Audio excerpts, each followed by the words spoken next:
ვაჟაობა არ არის მარტო ეროვნული დღესასწაული. მე ვფიქრობ, რომ ეს არის რელიგიური დღესასწაულიც. მე მიმაჩნია, რომ ვაჟა არის წმინდანი. შეიძლება ეს ეკლესიისგან ჯერჯერობით არ არის კანონიზირებული, მაგრამ დარწმუნებული ვარ, აი ვაჟას როგორც უყვარდა სამშობლო, ვაჟას როგორც უყვარდა ღმერთი, ვაჟას როგორც უყვარდა თავისი ხალხი, ვაჟას ვოცვით ღმერთმა ინებოს, რომ ჩვენ ყველას მთელ ერს აი ესე შეგვაყვაროს სამშობლო, ენა, მამული და სარწმუნოება.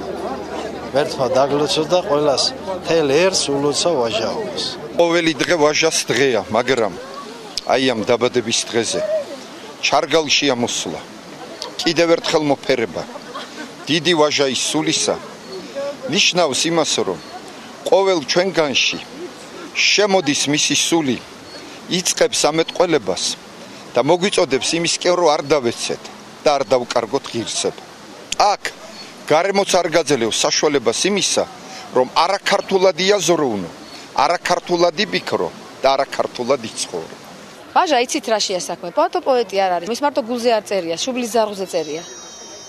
რომ კითხულობს, მაგ აქ ეწერება და აღარ გცილდება. და ამიტომ ცხოვრების წესი უფრო არის. რაღაც ღირსებასთან არის გაიგივებული. აი რაღაც სიტყვას გეუბნება და გეუბნება ყოველდღიურს. აი დღეს რა გინდა შენ გადაშლი და გეუბნება იმას და ხვალ რა უნდა გააკეთო იმასაც გეუბნება. თუ ამოიცნობ დაინახავს წინასწარმეტყველს და იტყვი რომ ეს არის ჩემი მეგზური, არასდროს არ შეცდები და ყოველთვის შენ ბახტრიონს აიღებ, შენ ასაღებ ბახტრიონს. მე არა ვარ აქ მასპინძელი, ეს არ არის ჩემი დღესასწაული, ეს არის ყველას, იმიტომ რომ ის აღარ არის ჩემი.